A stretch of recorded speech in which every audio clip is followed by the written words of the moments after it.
Hello and welcome back to Paranormal NL Podcast. That's PNL Podcast for short.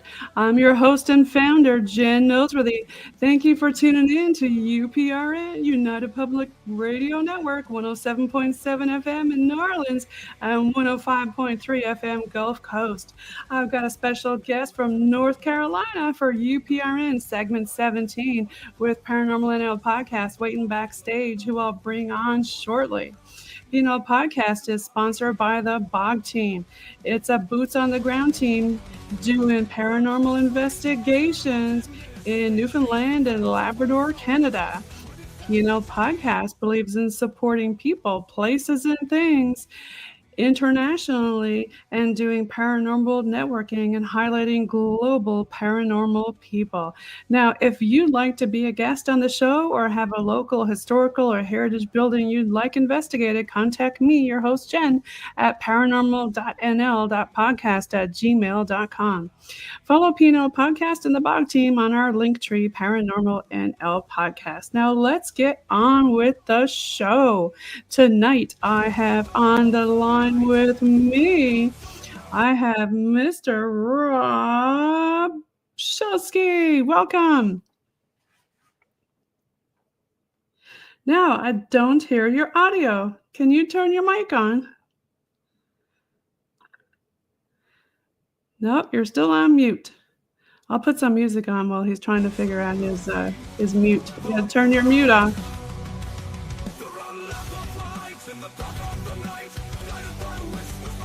This right here, this music is Paranormal NL Podcast. BOG team was just released on all platforms. It's ready for purchase whenever if you want. And the music is by Robert Dumont from Paranormal NL Podcast. Well, I'm back. Oh, he found it. I'm going to go ahead and turn off the music here. And then we'll get Rob back on the stage here. Rob, hi, welcome. Thank you for having me. I really enjoy being on your show. It's been a while since I've been on any podcast, so this is new for me again.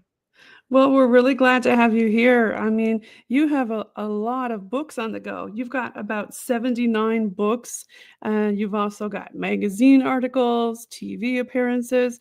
Tell us more about you. Introduce yourself to everybody. Well, I've always been interested in the paranormal in general, UFOs in particular. I started when I was about 7 years old getting interested. My brother had missing time, and that only seemed to crystallize my desire to learn more. So I became a MUFON investigator, and I've written numerous books on the subject of UFOs, related subjects of the paranormal, cryptids, and my most recent book is about shadow people. Yes, Shadow People. We'll get into that book soon. I'll just give you a little peekaboo there. That's his most recent book, Shadow People. Now, I know you said you were a MUFON investigator. I know a lot of people have questions about that. Where exactly did you do most of your investigations? For what state? Well, actually, I did it on my own quite a bit for years. I was in Gulf Breeze, Florida. I was in Pine Bush, New York, all hot spots. I've been to England during their summer storm, they called it, of UFO sightings. In MUFON, I did mostly North Carolina because it is state by state here. And I did quite a few investigations here. And I enjoyed it. But to be honest with you, it came to a point where I felt I had to leave MUFON. Okay. Yeah, a lot of weird things going on in the sky and whatnot. And they're increasing. Every year, there's more and more and more of them. And I Yes, a think lot of people MUFON are is seeing them in New Jersey now, Rob. What were you going to yeah, say about MUFON? yeah, New Jersey of all places, right? I can think of better places. Actually, I lived in New Jersey as a kid. I loved it. I think New Jersey's Oh, very nice. New okay. Yorkers don't like New Jersey, but I like New Jersey. I think they have this feud going all the time. Do they? So, when you were with MUFON, you did a lot of different field investigations. Yeah, I bet you came across some interesting cases. Did you want to share any of them without divulging, who, what, where, and when? Or Well, it's interesting because some of them are quite cut and dried. we're very scientific in our approach. We go out there, we measure, we interview people, we check the locations. If there's any landing, we look for any sign of that. We look for any oddities. We check radiation level backgrounds. We check the weather, and we check the weather specifically where the person saw the sighting and under what conditions, because that's really important. I had one Okay. case where a woman said that she kept seeing this silver sphere. She'd seen it 3 times in the same area. So she drove me there, and I looked, and it was right near 2 airports, a small civil one and the international airport in Raleigh.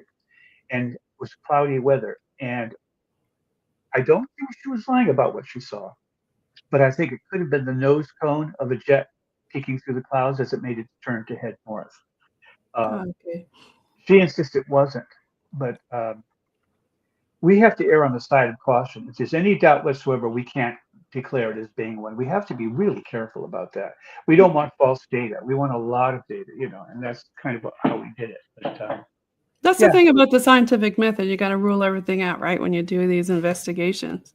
absolutely. And of course, you're getting people whose stories tend to change. First, she said she saw it about 5 seconds. Then she said she saw it about 30 seconds when I questioned if it could have been the nose cone of a jet. And she said, "Oh no, I saw it for a good 30 seconds." It's like, okay, well, that changed. And it's a big difference between 30 and 5 seconds. Then I had another case where a woman said that she saw an alien in her bedroom and she wrestled with it and she uh, called the name of Jesus Christ several times and she choked it. She choked this alien. She wrestled with it and choked it and it vanished. That was Okay. not that was not a sighting that I could report. That was strictly anecdotal, and I don't think she might have been in her right mind.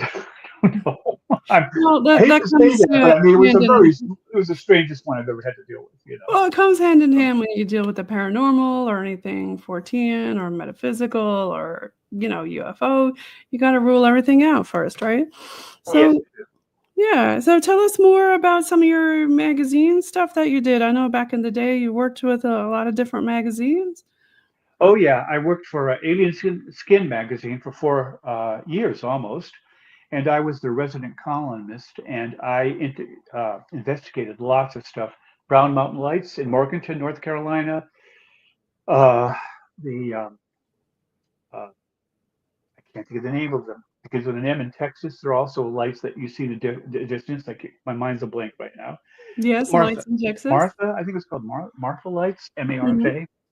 And I also explored the Devil's Tramping Ground here in North Carolina, which isn't far from where I live, about 15 miles. And it's a very strange place to go to. And I also wrote articles for various magazines in Britain, in the United States, besides that. And I've been on expeditions with the editor of the Alien Skin magazine to spend the weekend at haunted mansions and investigate that kind of thing as well. My Right. primary interest is UFOs, though, and time traveling. Okay. Yeah. So tell us more about you said some instances in North Carolina that you just referenced. Well, I went to the Devil's Tramping Ground. This is a open area, about 50 feet in diameter, circular. Nothing grows in it. It's in the middle of the woods. You have to Okay. walk into the woods to see it. And as the trees get closer and closer and closer to it, they get more and more stunted. So right at Hmm. the edge of the circle, they're dead. They don't Hmm. grow at all. The legends state that it dates back to the time of the colonials and before, to the American Indian and Native Americans. And they claim that evil warriors were buried there, and that's why nothing grows. Then later on, colonists thought maybe it was because it was used as a mill where an oxen would go around in a circle to grind corn. No history of it being there, no mill there, no nothing. So that just doesn't work. We don't know what it is. The soil has been tested. There's no radiation. There's no undue chemicals. Not too much Okay. salt. Hmm. We just don't know what. But it's been there for centuries. That was going to It be just my next question about the soil. Was there any radiation? Was there any magnetic anomalies in the area that you no, tested there's nothing. And it wasn't me doing the investigation. It was actual scientists from the University of Duke University from in Duke? Raleigh, and they Okay, investigated, and they said they simply could not find a reasonable explanation for why it's there. Other than interesting. that stuff just won't grow there. So, You never know. Maybe there is some truth to the legend. In well, fact, the main legend was that the devil used to tramp in a circle there, and that's why nothing would grow. Oh, there's other oddities. If you camp inside of the circle, your tent will be outside the circle in the morning. really, Eh, Yeah, and anything you put in the circle will be outside the circle in the morning. Now, I haven't tried it. Other people have, and they say yes, that's what happens. I don't. huh? That'd be something, an interesting investigation to go and do and see if any of that stuff happens. It is on private land, so you're not really supposed to be camping there. Okay. But Yeah, you need to get permission, with permission, of course, of all places that you go to. right, right. What And of about course, oh, I'm sorry. Go ahead. oh, no, of course, what were you gonna say? Oh, and I was going to say, of course, you get teenagers who love to go out there and spend the night, especially on Halloween, and they kind of trash the place. Oh, Oddly no. enough, when I was there, the trash was all outside of the circle. Whether they moved it or whether it moved itself, I don't know. Oh, really? Mhm. Hmm, makes you wonder. And how about the other lights you were referencing over in North Carolina? Oh, the Brown Mountain Lights. Yeah. Uh, those are so established. They date back, as far as we're concerned, colonists, to the early 1700s. And the United States, when it first became a country, commissioned geologists to go and explore the area, and they cannot account for it. They thought it could be a piezoelectric problem or swamp gas, but it's on top of a mountain range. The old swamp gas thing, right? Takes you back to Yeah, and Men in Black. it's a ridge. There's no swamp on the top of a mountain. And I saw them, and I photographed them, and they appeared in the magazine. And they even have a turnout on the highway that says Brown Mountain Light Viewpoint. It's a state highway, so you can actually pull off. There's all these people. We're all watching these. We don't know what they are. They start off white, globular. They Mhm. rise in the distance about 8 miles away. They go straight up. It was really windy that day. It was fall. They didn't. It wasn't a balloon. They didn't move. They didn't seem to have any ability to go left or right. They just went straight up. And as they went up, they turned red and then they faded from view. Hmm. They're very strange phenomena. And there's, again, legends about that galore. Indian maids, Indian tribes said that the Indian maids went looking for their warrior husbands with torches, and that's what you're seeing. Hmm.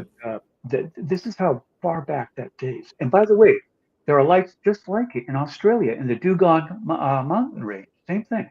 Oh, in Australia? Interesting. I just had Sarah Bignell on from Australia right before your episode.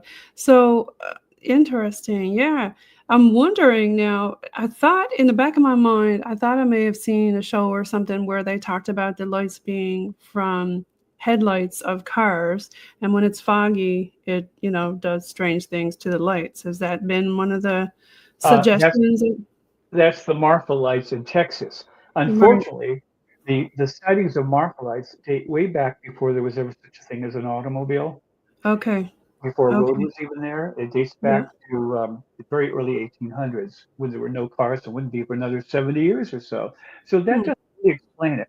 There's also a road in the Ozark Mountains that has lights that appear on it, and you can chase them, but you never catch them. And there's Hmm. a lot of these things floating around. We don't know what they are. They're not ball lightning. They last way too long for that. They're not swamp gas in most cases because they're not in a swamp or near a swamp. They're not balloons. They're not because those would have blown around in a high wind. And so I don't know what they are, but I know what they're not. So if you're listening, in the comments section, if you've experienced these lights, let us know in the comment section and tell us what you think. So let's switch gears and talk about your books. And your most recent book is Shadow People. I can bring that on stage here so the folks can see. And there's your book. And my kitty cat approves of it. He's talking about it too. I see yours is in the background getting a big bath. Oh, my cat. That's actually an alien in disguise, It's an alien in disguise. I one of love it. 11. I love it. He was born in my closet, so he likes to hang out in the bedroom here. So, Aw. Well, tell us more about your new book, The Shadow People. well, I got interested in the book because I've seen shadow people a few times. I think everyone has. I'll bet you've glimpsed something out of the corner of your eye and turned thinking someone was there and no one was there. Right?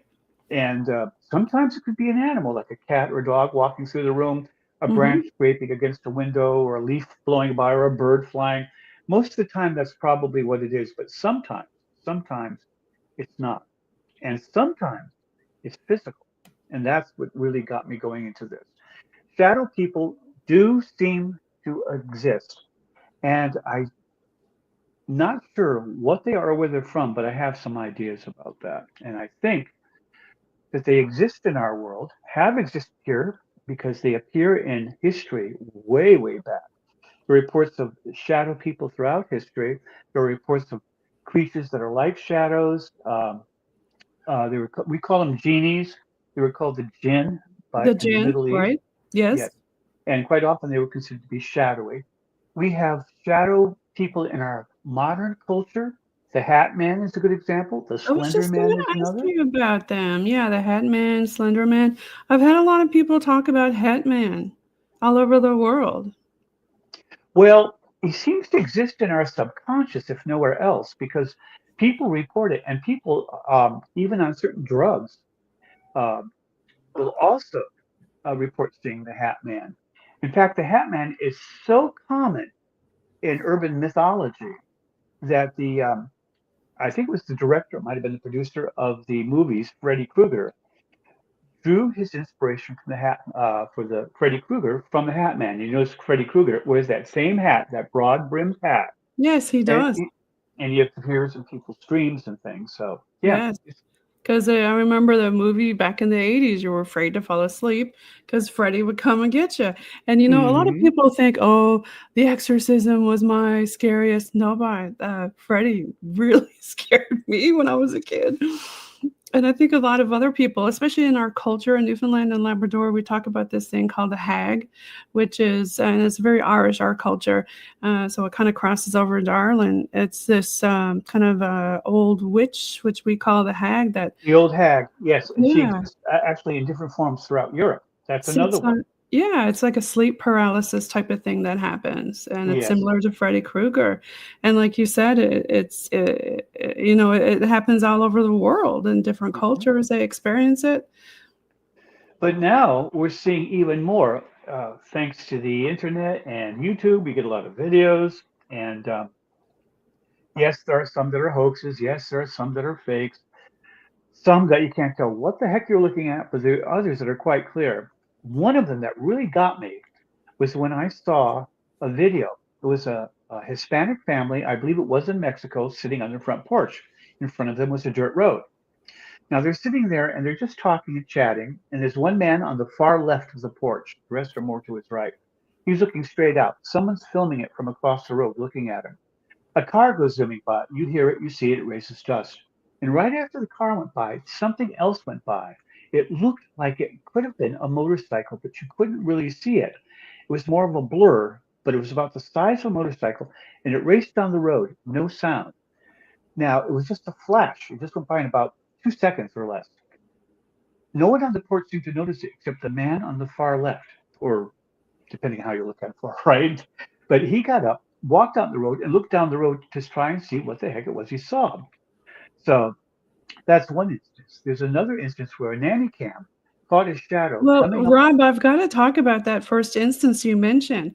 I had a Right. gentleman on the show, Sam Baltrusis. He's an author, you may know have heard of him, and, he talks a lot about Salem and things like that, and, he was actually doing, an interview on a show, Beyond the Haunting Investigations, and I've had them on the show too, but at the very end of the show, they were talking to Sam, and a shadow went by on and it flew right into the building, and I had to tell him, "Hey, that," because he said he was being followed by a shadow entity most of his life. There's a bit of history beyond, um, historically why, but he looked back at it and said, "Yeah," he said, "That's the shadow figure that's been following me." He looked at it and he went back and saw the footage. So And there was and a case of several disc jockeys on a podcast all on the screen at the same time, and a right? shadow lit by one in the studio, just like yours,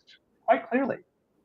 And the other three saw it that because they saw him on camera as well. And they said, "Did you know that he thought it may have been a ghost? Or it looks like a shadow."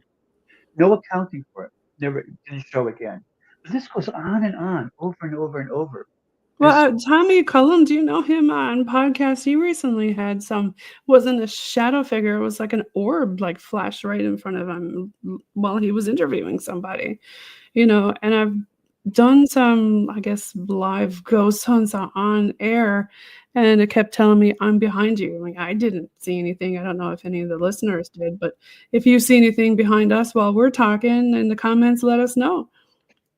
if I do, I'll probably disconnect. I think these things can travel through wires. I'm not sure.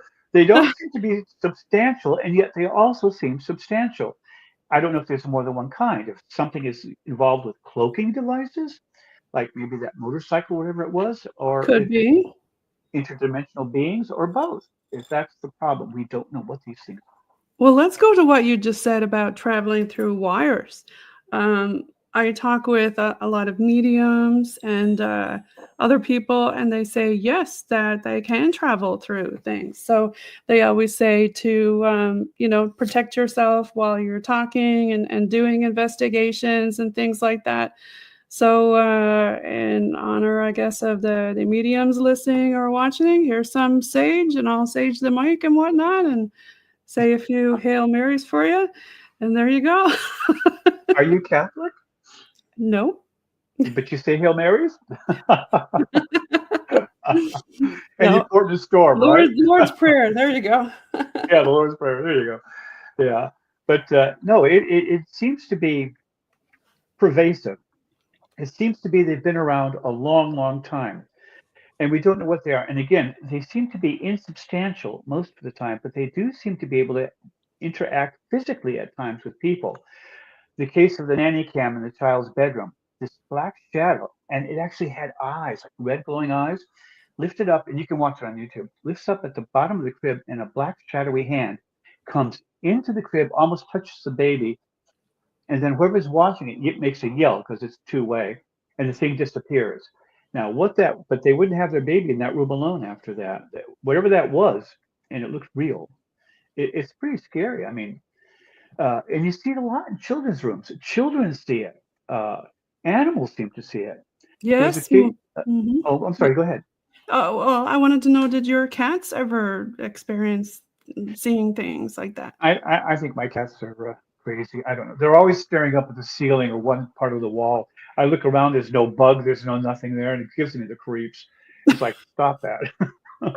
But there's not much you can do. But yes, the animals do seem more aware of it than we do. They also have different perceptions and ability to sense things as far as physically smell, sight, and touch. They have a different ability to see and to smell much better than we do. And there was a case where a woman's in an apartment. This is also on YouTube. People can watch it.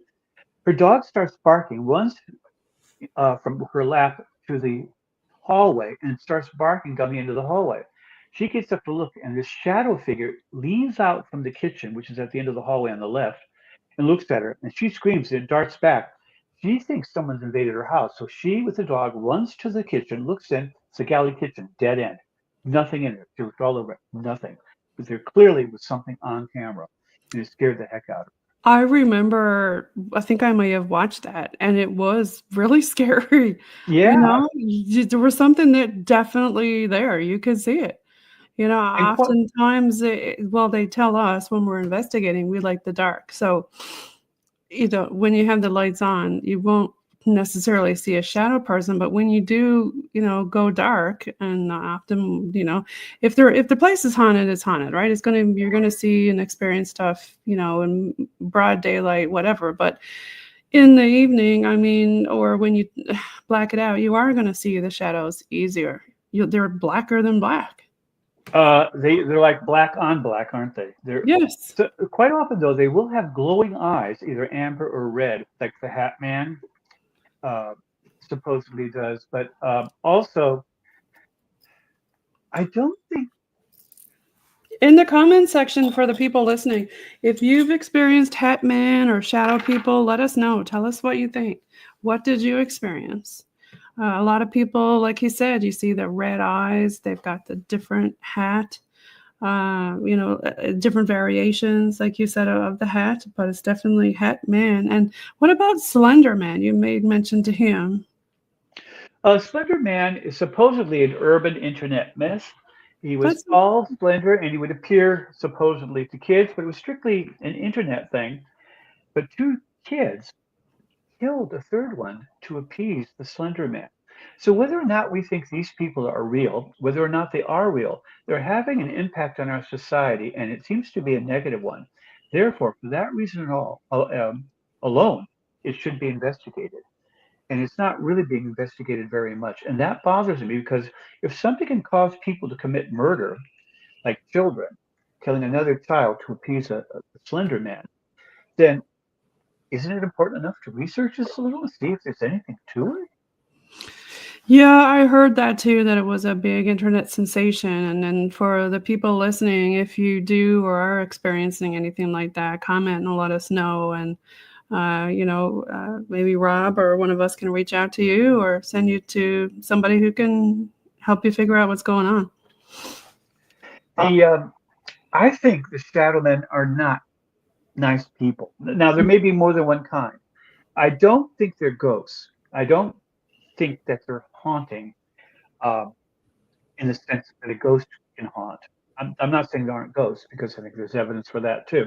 But I think shadow people are entities either from another dimension or from a greater reality in our own universe. I've We heard them feel called the watchers, Rob. Like they watch, they kind of just stand there and they they stare at watch you. a lot. Yes, they watch a lot. They don't seem to interact nearly as much as they do just watching. Uh, and yet, when they do interact, it doesn't seem to be good. There's a case of a Japanese woman. She had two children, and they were playing at a little table in the living area, and there was a step up area, like a little platform in a window. And this little girl was talking to someone that the mother could see. She was right in front of her, standing there, talking to someone uh, we saw off camera, but nothing. And then she started screaming, and the other little girl who was with the mother sitting there turned around and started screaming too. The mother didn't see anything, but she swooped in, grabbed both the kids, and left the room, left the building. Hmm. It was that scary. So, what was that? What were the kids seeing that the adult couldn't see? And do kids have a better ability to see it than we do? Right. That's a big thing that we talk about medically, with the pineal gland. Theirs is not all shriveled up like ours, Maybe they do see more than we do. And of course, they're not like us biased and, oh, that kind of fantasy stuff don't exist. So, Well, and also children haven't got well-developed wetware yet. Uh, mhm. as a child, I had synesthesia up to the age of 7. It's rare. It's quite uncommon, but it does occur in like 3% of the population. And synesthesia is where your brain can see sounds, um, see colors. When they're hearing music, they see colors. With me, I could run my hands over pictures in books, and I could taste them and smell them. Oh, And wow. this, yeah, and this lasted to about the age of 7. And scientists think it's because the brain's not really hardwired yet when you're just a Hmm. kid, and it hasn't really fixated on each sense yet, and it's cross-wiring a little bit. But there Yeah. are some adults that can actually see bubbles and stuff when people talk. Yeah. There's a lot of folks, mediums with different clairs. There's Mhm. several different clairs for sure that people are gifted with, and a lot of people say we all have the gift, but we just need to learn how to tap into it on different higher frequencies and meditation and things And like that. how's that working for you?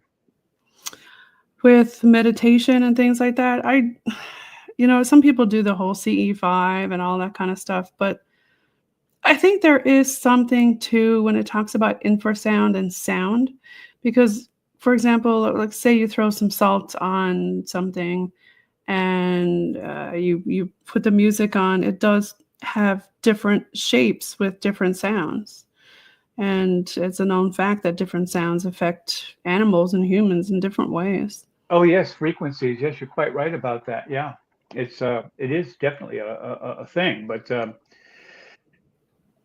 I also there are some things like certain drugs, like I think it's DMZ, DMT. It's an hallucinogenic. I've never tried it, but people see machine people on it, or so-called machine elves, and different people on the drug see it, see the same thing. Now, how is that possible if it's just hallucinations? Why are people hallucinating the same thing? Right. And Yeah.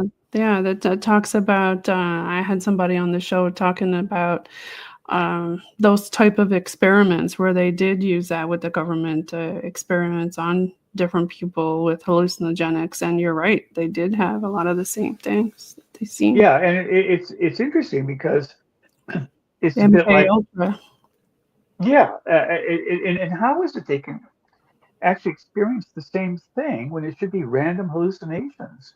Right. Um, it's just that I find strange. What I do find a little fearful is that the whole history of shadow people hasn't been a good one. They have been referred to as incubi, succubi, um, ugly creatures like ogres, stuff like that. They have been referred to like the Slender Man, the Hat Man. And if you notice, none of these are really good depictions of them. They're not cast in a good light. Why is that? Throughout history and even now, we fear shadow people. Yeah, yeah. There's a lot of people who are afraid of shadow people, most definitely. Now you've got a lot of other books that you've written when it comes to your science fiction trilogy and some other books. Did you want to talk about any of those? Well, uh, there's a lot of subjects there. I could talk about the Mandela Effect. I've written a book on that. I could talk Yeah, about, sure. Let's talk about that one. That's an interesting one. okay. Well, the Mandela Effect is a strange phenomenon where people have memories that are wrong. Now, the weird thing about this is the number of people who can have that same memory wrong can be in the hundreds of thousands or even millions in some cases. Not only do they get the memory wrong, they all get it wrong the same way. Here's a little question for you. What color is chartreuse? Chartreuse? Chartreuse. Oh my gosh, now you're gonna test me. I'm getting some kind of red, is it? I don't know. I don't. Bingo. Now, see, it's not red. It is green. It's a lime green. Okay. The French word is chartreuse. And whenever anyone gets it wrong, they either call it red, reddish, or maroon, or reddish purple. Why do we all think of the same wrong color with regard to them? Interesting. And that's Yeah. kind since we're in March, we're talking about green. But why is that though? That is weird. Well, there's a number of explanations for it. One of them is this false memories. The problem with the false memory theory is some of the Mandela effects seem to be physical. We can Hmm. actually point to them and say, look, this is how this was, and now it's not that way. For instance, the CIA released a lot of reports under the Freedom of Information Act dating back, to the Kennedy assassination, things like that. And in their files, in their archives, and anyone can go and get them themselves, they're online now, they can have two completely versions of the same event where they turned out completely differently. And that's the Mandela effect. It started with people thought that Nelson Mandela, president of South Africa, the first black president of South Africa, died in prison. A lot of people remember him that way. I did. I thought he died in prison in the 80s, but he didn't. He went on to become president. He was released from prison, became president, and that's where the term Mandela effect comes from. But it's all sorts of things. I know people love the Berenstain Bears I one, where is it Berenstein or Berenstain? And actually, there are images of both versions of the book printed with the cover. One saying Berenstain, one saying Berenstein. But there's a lot of others. There are there's a case of a coin that was found in Mexico, and on it it says that the date is 2038, I believe it was, or 2037. Uh, and it was old and it was faded, and on it it said New Deutschland, Nova Deutschland, meaning New Germany. What? Yep. And there are photographs of it, and you can check it out for yourself. It exists. It's real. Uh, Now I have to ask you, do you think this is time travel? I think.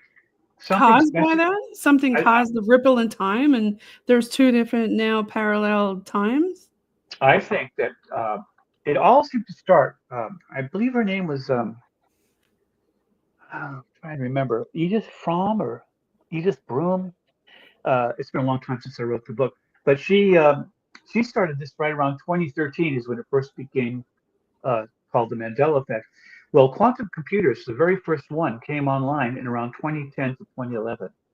And a lot of people think it's CERN messing with our timeline, but I think it's quantum computers.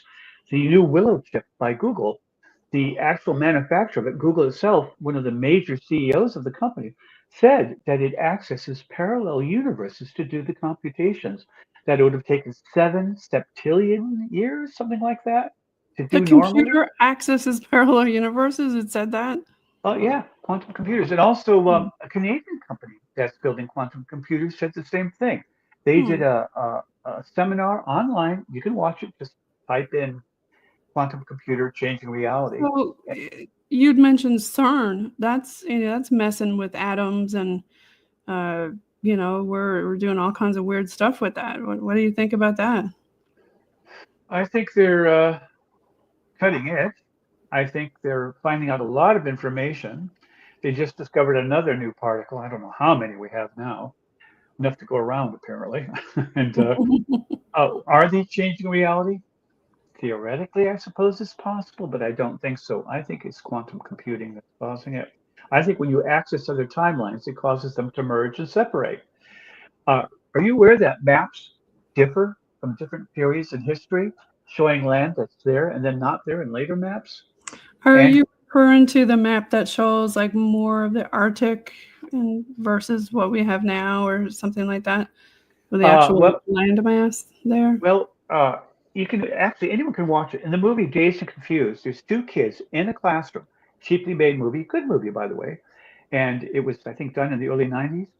And they're spinning a globe as they talk to each other, this boy and this girl in class.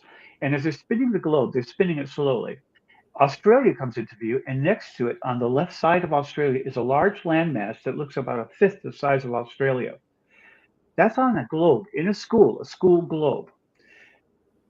There is no such landmass. Tasmania exists. It's a much Tasmania's smaller, there, but that's not and that's that at the big. south and east of Australia, not on the west side in the Indian Ocean. Right. But if you look at a Friends episode, also from the 90s, there's a globe in the background, and it shows two islands just south of Australia. It shows Tasmania on the right and another island on the left. It's smaller than the other one, but there is no such island there. That is so weird. Yeah, it is.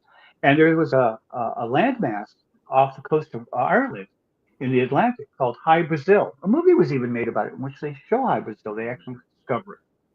It doesn't exist either, but it was on maps for 400 years, complete with mountains and a strait that ran across the middle, bisecting the two halves of the island. Not there. Multiple captains of multiple ships of multiple countries saw it and described it in detail. Not there. Islands come and go all the time. There's one in the Caribbean that disappeared not long ago. There is an island down in the South Pacific that disappeared. There was one up north of Japan, off the coast of Russia, that had Wow. trees, flora and fauna. They drew pictures of it. Different captains, gone. The latest one that disappeared is Sandy Hook Island off the coast of Australia. It was on Google satellite maps, photos, not drawing, and it shows a blacked out island. Now, usually islands are blacked out if they're government or something, or they're requested to be blacked out, Right. Right. and it's gone. And not That only is that, but so weird. So for it people listening, please comment if you've seen and heard of different things like this Mandela effect that Rob is referring to. Tell us. Tell us, what have you experienced? uh, also mundane things like Kit Kat bars. Thousands of people thought they had a hyphen between the word kit and cat. Right. Uh, Yeah. no, Nothing. no hyphen. Hmm. Jiffy peanut butter. You know Jiffy peanut butter? Right. Jiffy. No, so never was. Never existed. The company itself never existed. What do you mean? There's a Jiffy. Jif peanut butter, but there was never a Jiffy peanut butter, and yet everyone remembers Jiffy peanut butter. Yes. That's how I remember it. Jiffy. No, Is it JIF now? just JIF, and they say it was always that way. Ford struck the Ford logo. It has an F for Ford. It's a very Yeah. fancy cursive F with a cross across it and a dash on it. Mm-hmm. Um, they said it has always been that way ever since 1912 when they first started using the logo. And yet there's a medallion struck from a World's Fair in the United States. I believe the 64 World's Fair. I think it was in Seattle, Washington. And it clearly shows it doesn't have on it an actual Those physical coin. And yet there's another medallion struck that shows it with that. And yet Ford insists only one medallion was ever struck, and they stand by. This goes on and on all the time. wow, hey. Yeah, it is strange, isn't it? So, do we live in one reality, or are we just switching back and forth all the time? Quantum physics says that nothing is real until we observe it, that it's just a series of probabilities. It could be that our timeline is like that. It's a I series of love quantum probabilities. physics. Have you ever watched that show Fringe? You know, Oh, they yeah. kind of delve into this kind of stuff, and I really love talking about, this kind of strange oddities. And it's not just a few people, it's a lot of people, and it's worldwide, it's global. Oh, yeah. And on the quantum level, time doesn't mean anything. It can go backwards. You can have a result, go back and change the cause, and it changes the outcome after the fact on the quantum level. And yet we're all made up of these particles. Uh, you are 99.999999% vacuum because that's what an atom is. And you're made up of atoms which make up molecules, and it's all empty space. The same with every material object in your house. Your desk seems solid to you, but it's simply because of the uh, nuclear force that repels you, that keeps you Now, from Rob, moving ahead. you mentioned an interesting thing. I had Joel Stern on, and in the book that he translated from Polish to English, it was about a poltergeist case, and it talked about how scientists explored and tried to figure out how this person was moving the objects, and it talked about what you just said about pure physics, and it's all about physics It is. Did you at ever an watch? atomic Did you ever watch level. that movie, Men Who Stare at Ghosts? But I don't think so. George Clooney starred in it. Pretty good movie. I probably saw it, but just can't remember the name of it. If you show me the movie, I'm sure I'd remember. Yeah, Men Who Stare at Ghosts. It's a strange name for a movie, but it's actually true and based on actual facts. And at the end of the movie, they say this is truer than you realize. This is more factual than you probably realize. And it was the idea that if you concentrated long enough and hard enough and expanded your mind, you could put your hands through solid objects. You could change the reality. Right, that's what they were talking about with the poltergeist stuff. Now, you've got a lot of other books. You've got this book here, Quantum Immortality, the Hyper Soul, and the Afterlife. It's interesting. You know, we were just talking about quantum physics. And Yeah, then you've got the Megalithia that you co-wrote with George Kempland. And Invader Moon, this was a popular one that you wrote. yeah, it's with Permitted Press. It sells pretty well. Some sell really well, some don't sell as well. But I like to write them because I research, and eventually I want to write a book about each thing I research. So, but yeah, the Invader Moon is the idea that the moon might have been moved into our orbit, and that there may be inhabitants on the moon now, or there have been in the past or the far past. Okay. Is there anything that you want to say about this book here, Megalithia? That's based on the idea that we were visited by aliens a long, long time ago and have been steadily since then. And at one point, uh, the Sumerians called them the Anunnaki, different Yes. civilizations call them different things, but they did control the earth. And we had a megalithic worldwide society that ended in a cataclysm about 10 to 12,000 years ago. And it ended quite abruptly. And we have evidence for this in the form of stone monuments in Europe, in North America, stone henges, stone rings, Easter Island stone monuments.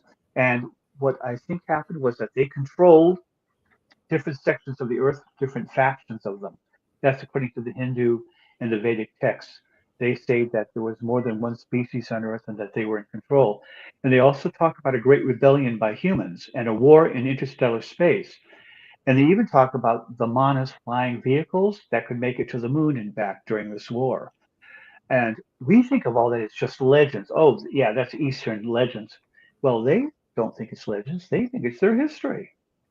Wow. Oh, but Yeah. the arrogant West likes to think everyone else's background is myth and only ours is real. I guess I don't know. Yeah, there's a lot of questions when historical things. Everybody has their own different opinion, 100%. So yeah, I mean, you've got a lot of different things you can talk about, especially with all these books that you've written. Are there other books that you want to talk about? I know you've got a lot of them. Um, I did a book about Mothman. Ooh, everybody loves Mothman. I had a gentleman on from the actual museum up there you can listen to in season 2. Yeah, I went up there. I'm trying to think of the name of the town. I want to say Mount Pleasant, but Yes, it is, yeah, Matt. Yeah. yeah, it's right on the border with Ohio. I think in West Virginia, Mm-hmm. and it has quite a history too. And the Mothman has been sighted around the planet in places like Afghanistan, Egypt. In England, they call him the Owl Man, but in Cornwall, England, which is southwest England, they have a history of something just like the Mothman and call it the Owl Man. And in London, they had a history of something that could jump and leap and fly about buildings and enter people's homes and could be seen in that main graveyard that they have there that someday I really have got to go to. Uh, I'm not sure where it is, but it's just outside of London, a great big graveyard that's kind of going into disrepair.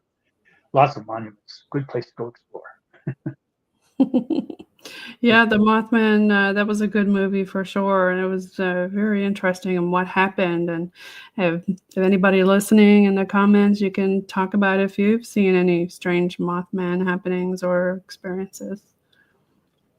Well, they've seen it in Chicago. They've seen it in New York. They've claimed to see it at the Fukushima disaster. They claim to this thing apparently can see when something's going to happen and seems to want to be there, almost as if it was a tourist. You always see. I've heard a theory on that it was some kind of military jetpack thing. What do you think about that? No, the pictures don't show that at all. I mean, first of all, jetpacks aren't long lasting. They're mere minutes, about 5 minutes in duration, most of them. And they that even if they were, what are they doing at places like I was thinking Mount the same Pleasant, thing. Mount Pleasant, and Fukushima, right when disasters occur? I mean, how can they figure that one out? But they somehow, whatever these things are, they do. The theory behind it is that say you had a village between two very high mountain ranges. For those villages, all their life, with no outside contact, no roads, no communication, they would think that was their entire world. But if you Right. climbed to the top of a mountain and looked, you could see much further.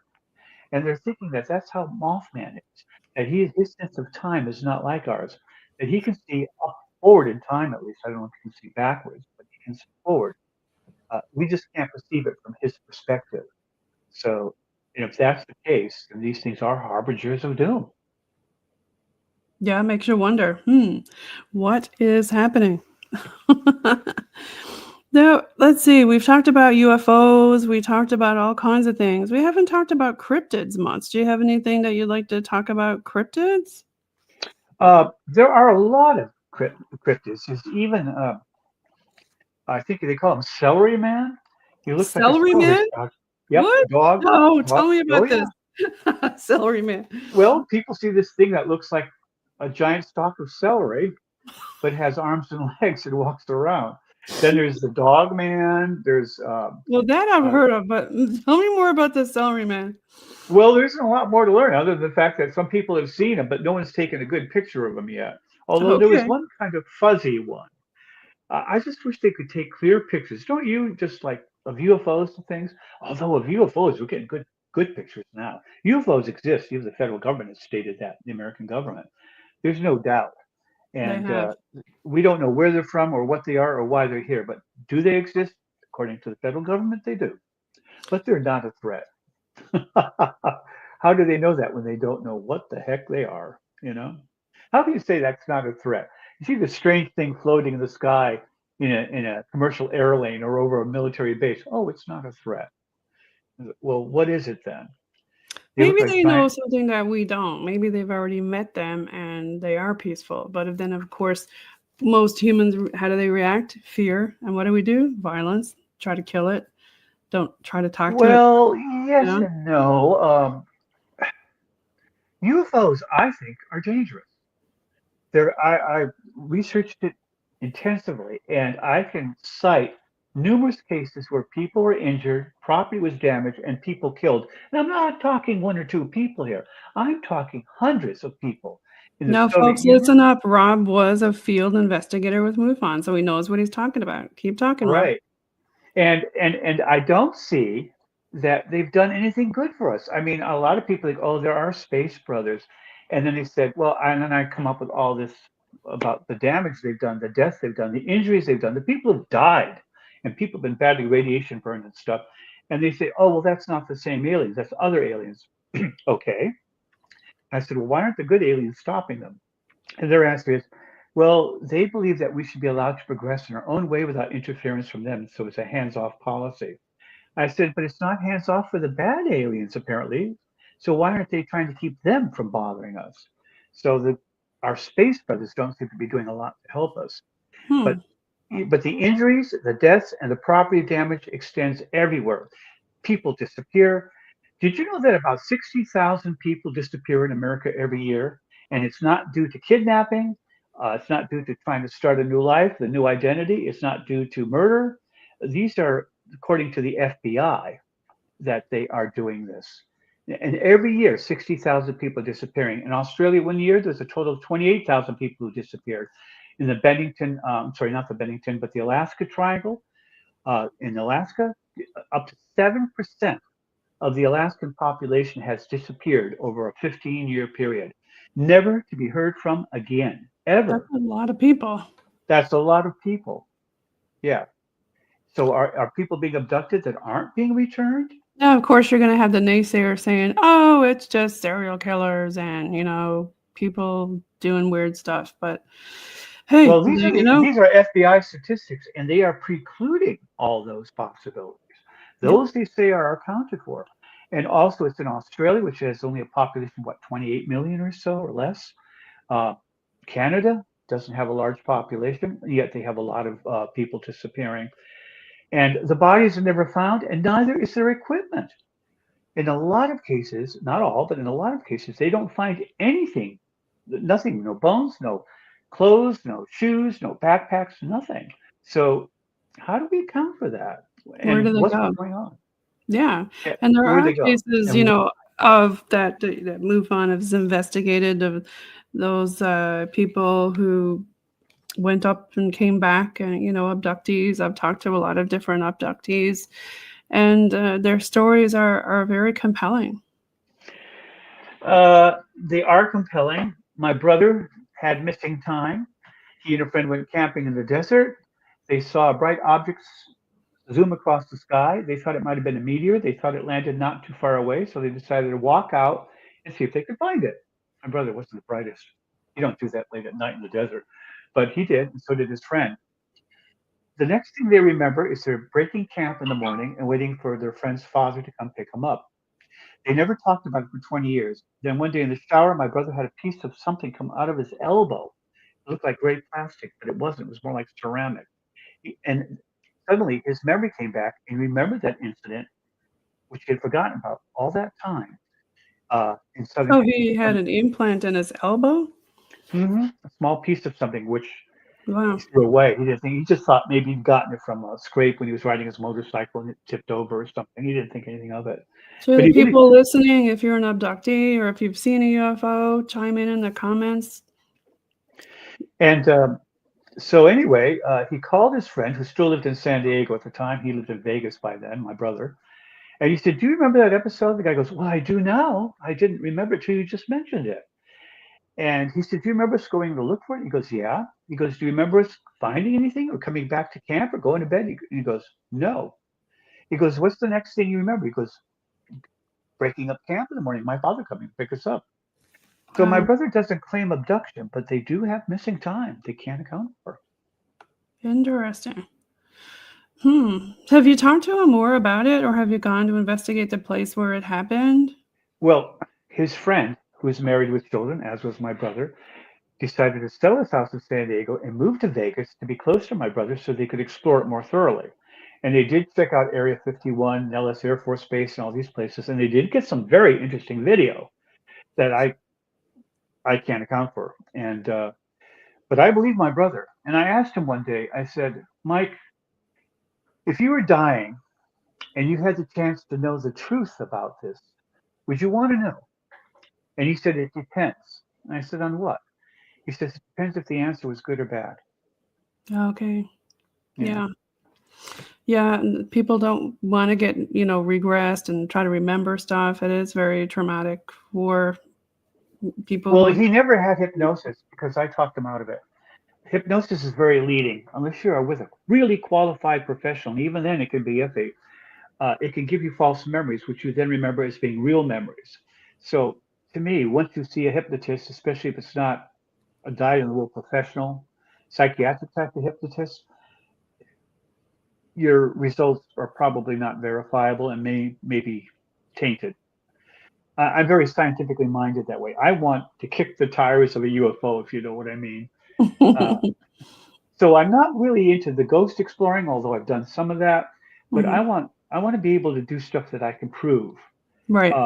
Another author, Keith Evans, I believe, was on your show, and he's very good Yeah. at that kind of research. He uses electronics and he goes out there and he does it every day. And his results, I believe, are much more reliable than, well, I hate to say mediums, but I'm not saying that mediums aren't telling the truth as they see it, but you can't verify what they say. Right. Yeah. It's not empirical. You can't see it. But then, Exactly. of course, you have people who, we talk about the metaphysical. Well, do you believe in God? People say, well, here's another different one. Instead of talking about religion, uh, is there oxygen around you? Is Yes. there oxygen around me? Prove it. Can you see it? No. No, but I can feel it. Right? Breathe Yeah. in over your tongue. You feel that Right. going over your tongue? That's Right. air. There you go. So, see, So, yeah, the medical data scientific tends to method is work. always, the strongest and the best, and sometimes it is hard to see it. No, in that case, it's very easy to see. You can feel it going over your breath.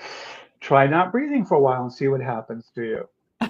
No, I'm talking about trying to catch a shadow person on camera or different things like that in the paranormal. It's kinda hard to capture it Well, it's where hard to do people can because it's not experience. repeatable. It's not, Right, right, yeah, unless it's repeatable. yeah, exactly.